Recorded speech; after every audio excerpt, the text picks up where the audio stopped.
how are you? Hope you all are good, well, happy and healthy. बच्चों, आशा है आप सब लोग स्वस्थ होंगे और हमेशा की तरह अपनी पढ़ाई में व्यस्त होंगे। बच्चों, आज हम पढ़ने वाले हैं एक और पाठ बाल महाभारत से। उसका नाम है द्रोणाचार्य। पिछले भाग में हमने पढ़ा था भीम और कर्ण। अब भीम और कर्ण के बारे में आप लोगों को अच्छी तरीके से पता चल गया है। आइए हम पढ़ते हैं पाठ अगला, जिसका नाम है द्रोणाचार्य। आप लोग अपनी पुस्तक निकालिए और मैं इसको जो इसमें कठिन शब्द होंगे उनको मैं आपको समझाते जाऊंगा। आचार्य द्रोण महर्षि भारद्वाज के पुत्र थे। जो द्रोण थे वह भारद्वाज के पुत्र थे। पांचाल नरेश का पुत्र द्रुपद भी द्रोण के साथ ही भारद्वाज आश्रम में शिक्षा पा रहा था। जो पांचाल नरेश थे द्रुपद, उनके जो पुत्र थे कौन? द्रोण, वह भी द्रोण के साथ ही आश्रम में शिक्षा पा रहे थे। दोनों में गहरी मित्रता थी। कभी कभार द्रुपद उत्साह में आकर द्रोण से यहां तक कह देता था कि पांचाल नरेश का राजा बन जाने पर मैं आधा राज्य तुम्हें दे दूंगा। वह मजाक मजाक में कहता था कि यदि पांचाल नरेश राजा बन गए तो मैं आधा राज्य तुमको दे दूंगा। शिक्षा सामान्य होने पर द्रोणाचार्य ने कृपाचार्य की बहन से ब्याह कर लिया। उससे उनके एक पुत्र हुआ जिसका नाम उन्होंने अश्वत्थामा रखा। उन्होंने जो है जब उनकी शिक्षा हुई तो उन्होंने आचार्य की कन्या से विवाह कर लिया। उनका एक पुत्र हुआ जिसका नाम अश्वत्थामा रखा। द्रोण अपनी पत्नी और पुत्र को बड़ा प्रेम करते थे। द्रोण बड़े गरीब थे। वह चाहते थे कि धन प्राप्त किया जाए और अपनी पुत्री व पुत्र के साथ सुख से रहा जाए। बच्चों, जो भी गरीब होता है उसकी इच्छा होती है कि किसी प्रकार धन प्राप्त किया जाए और अपने बच्चों के साथ, परिवार के साथ सुख से रहा जाए। उन्हें खबर लगी कि परशुराम अपनी सारी संपत्ति गरीब ब्राह्मणों में बांट रहे हैं तो भागे भागे उनके पास गए, लेकिन उनके पहुंचने तक परशुराम अपनी सारी संपत्ति वितरित कर चुके थे। जब उन्हें पता चला कि परशुराम अपनी संपत्ति बांट रहे हैं, दान कर रहे हैं, ब्राह्मणों को दे रहे हैं, तो जैसे उन्हें पता चला तो वो भागे भागे जो है, जैसे कि कोई भी व्यक्ति जिसको संपत्ति की लालसा होती है, कहीं से भी मिल जाए वह वहां चले जाता है, वैसे ही वो भी चले गए। और तब तक परशुराम जी क्या हुआ, वह सारी संपत्ति बांट चुके थे और वन गमन की तैयारी कर रहे थे। द्रोण को देखकर वह बोले, ब्राह्मण श्रेष्ठ, आपका स्वागत है, पर मेरे पास जो कुछ था वह मैं बांट चुका हूं। अब यह मेरा शरीर धनुर्विद्या ही है। बताइए मैं आपके लिए क्या करूं? उन्होंने कहा कि जो धन था वह तो मैं बांट चुका हूं, लेकिन अभी भी मेरे पास कुछ है, जो मेरा शरीर है, जो मेरी विद्या है, जो मेरा धनुर्विद्या है, वही है। बताइए आपको क्या चाहिए? तब द्रोण ने उनसे सारे अस्त्रों के प्रयोग तथा रहस्य सीखने की प्रार्थना की। तो द्रोण ने जो है उनसे सारी जो अस्त्र शस्त्र जो वो जानते थे और वह सारे जो है सीखने की प्रार्थना की। परशुराम ने यह प्रार्थना स्वीकार कर ली और द्रोण को धनुर्विद्या की पूरी शिक्षा दे दी।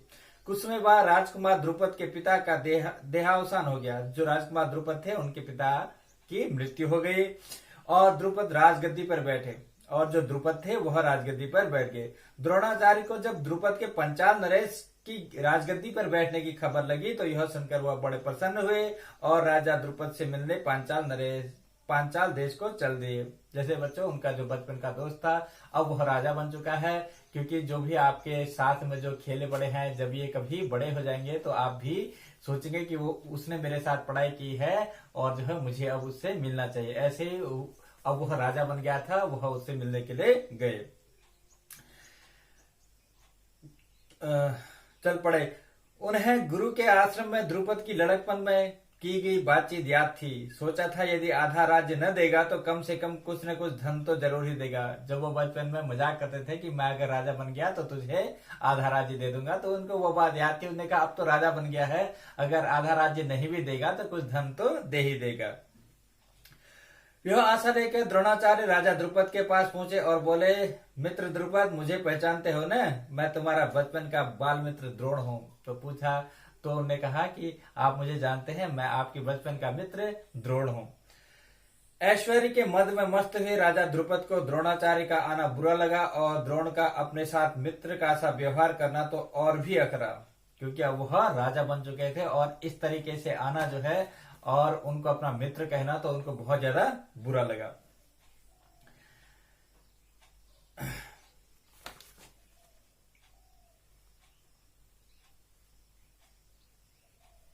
और भी अकरा। वह द्रोण पर गुस्सा हो गया और बोला, ब्राह्मण, तुम्हारा यह व्यवहार सज्जनोचित नहीं है। मुझे मित्र कहकर पुकारने का तुम्हें साहस कैसे हो? उन्होंने कहा कि यह जो तुम्हारा व्यवहार है यह सज्जनों का जैसा व्यवहार नहीं है। आपकी इतनी हिम्मत कैसे हुई कि आप मुझे अपना मित्र कहकर पुकारे? सिंहासन पर बैठे हुए एक राजा के साथ एक दरिद्र प्रजाजन की मित्रता कभी हुई है? उन्होंने कहा कि एक जो राजा है, राजा और गरीब जो दरिद्र होता है उसकी कभी मित्रता होती है क्या? वह क्योंकि बहुत ज्यादा घमंड में चूर थे।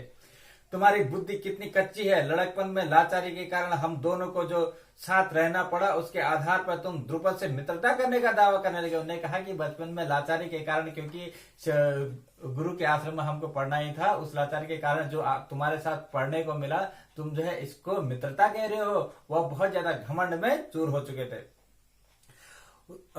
मित्रता दरिद्र की धनी के साथ, मूर्ख की विद्वान के साथ और कायर की वीर के साथ मित्रता कहीं हो सकती है? उन्होंने कहा कि जो गरीब है उसकी धनवान के साथ कहाँ मित्रता होती है, जो कायर है, डरपोक है, उसकी जो है वीर के साथ कहाँ मित्रता हो सकती है? तुम ऐसी बातें, फालतू की बातें क्या कर रहे हो? उसको जो है डांटने लगे। मित्रता बराबरी की हैसियत वालों में होती है। जो किसी राज्य का स्वामी न हो वह राजा का मित्र कभी नहीं हो सकता। उन्होंने कहा कि जो मित्रता होती है वह बराबर वालों में होती है, और जो कभी भी राज्य का स्वामी न हो, यानी कि राजा की मित्रता राजा से ही होगी, गरीब की मित्रता गरीब से ही होगी, और जो वीर होगा वीर की मित्रता वीर से होगी, कायरों की कायर से ही होगी। ठीक है, वह ऐसे उनको जो है क्या करने लगा, वह डांटने लगा। द्रुपद की इन कठोर गर्वोक्तियों को सुनकर द्रोणाचार्य बड़े लज्जित हुए और उन्हें क्रोध भी बहुत आया। गर्वोक्तियों मतलब वह जो है जो उनने जो मद में आकर के, यानी कि जो उन्होंने जो है बहुत ज्यादा घमंड में आकर के जो उन्होंने बोला, तो उसको देख करके द्रोण को बहुत दुख हुआ और उनको क्रोध भी आया। उन्होंने निश्चय किया कि मैं इस अभिमानी राजा को सबक सिखाऊंगा और बचपन में जो मित्रता की बात हुई थी उसे पूरा करके चैन लूंगा। अब हस्तिनापुर पहुंचे और अपनी पत्नी के भाई कृपाचार्य के यहाँ गुप्त रूप से रहने लगे। और जो है इसके बाद जो है वह उनको जब क्रोध आया, उन्होंने ठान लिया कि मैं जो है इससे जो है बदला लूंगा, और जो है बचपन में जो मैंने मित्र कहा था इसको मैं अब जो है राजा बन के दिखाऊंगा, और जो है इससे जरूर मैं बदला लूंगा। वह हस्तिनापुर पहुंचे, वहां अपनी पत्नी के भाई कृपाचार्य के यहाँ गुप्त रूप से रहने लगे, और जो उसकी पत्नी के जो भाई थे कृपाचार्य, उनके साथ वह गुप्त रूप से रहने लगे। एक रोज हस्तिनापुर के राजकुमार नगर से बाहर कहीं गेंद खेल रहे थे कि इतने में उनकी गेंद एक कुएं में जा गिरी। युधिष्ठिर उसको निकालने का प्रयास करने लगे तो उनकी अंगूठी भी कुएं में गिर पड़ी। सभी राजकुमार कुएं के चारों ओर झांक झांक कर देखने लगे, पर उसे निकालने का उपाय उनको नहीं सोचा। एक बार क्या हुआ, जो राजकुमार थे, जो पांचाल नरेश के राजकुमार थे, वह गेंद खेले थे और उनकी गेंद जो है नदी में गिर पड़ी। तो वो जो द्रोण थे वह उसको निकालने का प्रयास करने लगे, तो उनकी अंगूठी भी वहीं गिर गई। इतने में सब लोग जो है उसको निकालने का प्रयास करने लगे, लेकिन यह कोई नहीं जान पा रहा था कि इसको कैसे निकाला जाए। एक कृष्ण वर्ण का ब्राह्मण मुस्कुराता हुआ यह सब चुपचाप देख रहा था। कृष्ण वर्ग मतलब सांवले वर्ग का। राजकुमारों को उसका पता नहीं था। राजकुमारों को अचरज में डालता हुआ वह बोला, राजकुमारों बोलो, मैं गेंद निकाल दूं तो मुझे क्या दोगे? उन्होंने कहा, राजकुमारों यदि मैं गेंद निकाल दूं तो मुझे क्या दोगे? ब्राह्मण श्रेष्ठ, आप गेंद निकाल देंगे तो कृपाचार्य के घर आपकी बढ़िया दावत करेंगे। युधिष्ठिर ने हंसते हुए कहा, और जो युधिष्ठिर था उसने जो है कहा, यदि आप गेंद निकाल दोगे तो हम जो है कृपाचार्य के घर आपकी बड़ी दावत करेंगे। तब द्रोणाचार्य ने पास में पड़ी हुई सीख उठा ली और उसे पानी में फेंका। सीख गेंद को ऐसे जाकर लगी जैसे तीर, और फिर इस तरह लगातार कई सीखें वे कुएं में डालते गए। सीखें एक दूसरे के सिर से चिपकती हुई इस आखिरी सीख का सिरा कुएं के बाहर तक पहुंच गया तो द्रोणाचार्य ने उसे पकड़कर खींच लिया और गेंद निकल आई। तब राजकुमार आश्चर्य से यह करतब देख रहे थे। उन्होंने ब्राह्मण से विनती की कि युधिष्ठिर की अंगूठी भी निकाल दीजिए। तो बच्चों, इसमें इतने में क्या हुआ, वो जो द्रोण थे उन्होंने जो है एक एक करके सीख फेंकी और उसका जो सिरा था वह आगे बढ़ता जा रहा था। इस प्रकार से उसकी जो गेंद थी वह ऊपर आ गई। तो उन्होंने जो है विनती की कि जो युधिष्ठिर की जो अंगूठी गिर गई है उसको भी आप कुएं से निकाल दीजिए। ठीक है। द्रोण ने तुरंत धनुष चढ़ाया और कुएं में तीर मारा। पल भर में बाण अंगूठी की नोक में लिए हुए ऊपर आ गया और द्रोण ने तुरंत अपना धनुष उठाया और नीचे जब बाण मारा तो वह बाण जो है अंगूठी से चिपकता हुआ ऊपर आ गया। द्रोणाचार्य ने अंगूठी युधिष्ठिर को दे दी। यह चमत्कार देखकर राजकुमारों को और भी ज्यादा अचरज हुआ और जैसे उन्होंने यह चमत्कार देखा उनको बहुत ज्यादा आश्चर्य हुआ। उन्होंने द्रोण के आगे आदर पूर्वक सिर नवाया और हाथ जोड़कर पूछा, महाराज हमारा प्रणाम स्वीकार कीजिए। उनने जो द्रोण थे, जो द्रोणाचार्य थे, उनके ऊपर जो है वह बहुत ज्यादा उनके कायल हो गए थे। उनने उनका सिर झुकाया और बोले, महाराज हमारा प्रणाम स्वीकार कीजिए और हमें अपना परिचय दीजिए और आप जो है हमको अपना परिचय दीजिए कि आप कौन है, हम आपकी क्या सेवा कर सकते हैं, हम आज्ञा दीजिए कि आप कौन हैं और हम आपकी क्या सेवा कर सकते हैं, हमें अब आज्ञा दीजिए। द्रोण ने कहा, राजकुमारों यह सारी घटना सुनाकर पितामह भीष्म से ही मेरा परिचय प्राप्त कर लेना। उन्होंने कहा कि द्रोणाचार्य यह सारी घटना सुना करके जो पितामह भीष्म हैं उनसे मेरा परिचय पूछ लेना। राजकुमारों ने जाकर पितामह भीष्म को सारी बात बताई तो भीष्म ताड़ गए कि हो न हो वे प्रसिद्ध आचार्य द्रोण ही होंगे। तो उन्होंने गए, जब वह गए तो भीष्म को जब पूरी बात बताए तो वह जो है पहचान गए कि यह जो है आचार्य द्रोण ही होंगे। यह सोचकर उन्होंने निश्चय कर लिया कि अब वे राजकुमारों की अस्त्र शिक्षा द्रोणाचार्य के ही हाथों पूरी कराई जाए। उन्होंने कहा कि क्योंकि वह जो द्रोणाचार्य थे वह बहुत अच्छे आचार्य थे, उनको जो है धनुर्विद्या का बहुत अच्छा ज्ञान था, अन्य अस्त्र शस्त्र भी वह जानते थे और उन्होंने यह निश्चय किया कि राजकुमारों की शिक्षा जो है हम द्रोणाचार्य से ही करवाएंगे।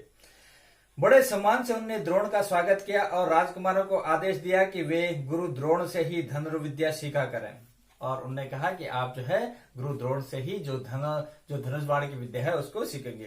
कुछ समय बाद जब राजकुमारों की शिक्षा पूरी हो गई तो द्रोणाचार्य ने उनसे गुरु दक्षिणा के रूप में पांचालाज द्रुपद को कैद कर लाने के लिए कहा।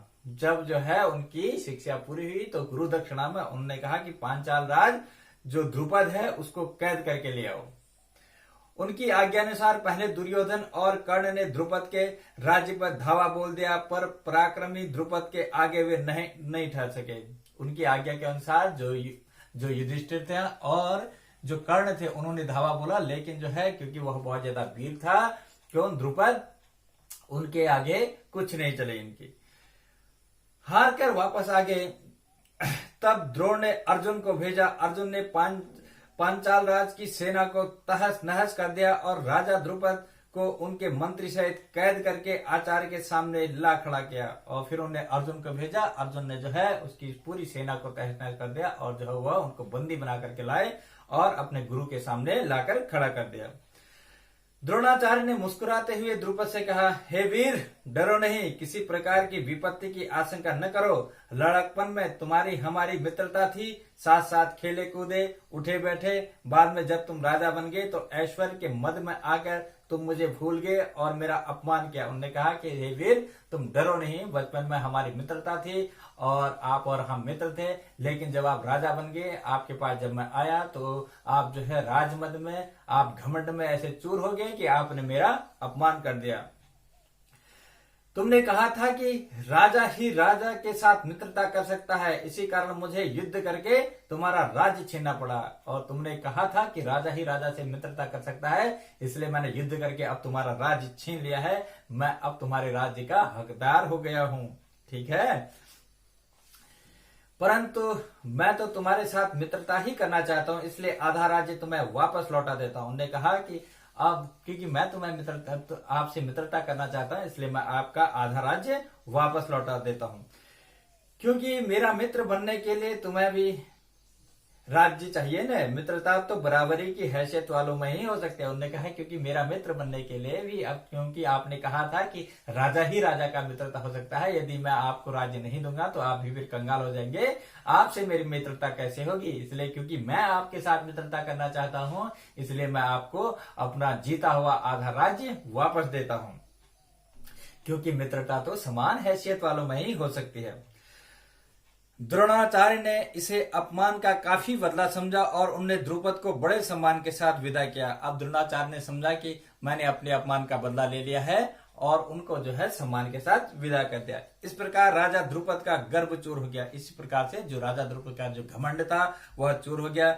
लेकिन बदले से घृणा दूर नहीं होती। लेकिन जो बदले से बच्चों घृणा दूर नहीं होते। किसी के अभिमान को ठेस लगने पर जो पीड़ा होती है उसे सहन करना बड़ा कठिन होता है। और किसी के अपमान करना, हमें किसी का भी अपमान नहीं करना चाहिए। उससे जो पीड़ा होती है, उसके जो मन में जो घाव होता है, उसको जो है सहन करना बहुत कठिन होता है। द्रोण से बदला लेने की भावना द्रुपद के जीवन का लक्ष्य बन गई। और जो द्रोण थे उनसे बदला लेने की भावना जो द्रुपद था, क्योंकि द्रुपद तो अभी भी वही सोचता था, ठीक है, और वह जो है उनके जीवन का लक्ष्य बन गई कि मैं जो है द्रोणाचार्य से अवश्य बदला लूंगा। उसने कई कठोर व्रत और तप इस कामना के लिए किए कि उसे एक ऐसा पुत्र हो जो द्रोण को मार सके। उनने बहुत ज्यादा व्रत के, कई कामना की। उनने कहा कि मेरा एक ऐसा पुत्र हो जो द्रोणाचार्य का वध कर सके। साथ ही एक ऐसी कन्या हो जो अर्जुन को ब्याही जा सके और एक ऐसी कन्या भी हो जिसके साथ मैं उनके साथ जिसका विवाह कर सकूं, क्योंकि वह मेरा जमाई हो जाएगा, वह मेरे साथ आ जाएगा और फिर जो है द्रोण को हराना आसान हो जाएगा। आखिर उसकी कामना पूरी हुई। उनके धृतमुग्ध नामक एक पुत्र हुआ और द्रौपदी नाम की एक कन्या। आगे चलकर कुरुक्षेत्र की रणभूमि में अजय द्रोणाचार्य इसी धृष्टद्युम्न के हाथों मारे गए। और जो आगे चल करके जो द्रोणाचार्य थे वह जो है धृष्टद्युम्न के हाथों ही मारे गए। तो बच्चों, ये था आज का पाठ। इसको आप अच्छी तरीके से देख लीजिएगा। हम आगे इसकी चर्चा गूगल मीट में अच्छी तरीके से समझ लेंगे। आज के लिए इतना ही। धन्यवाद।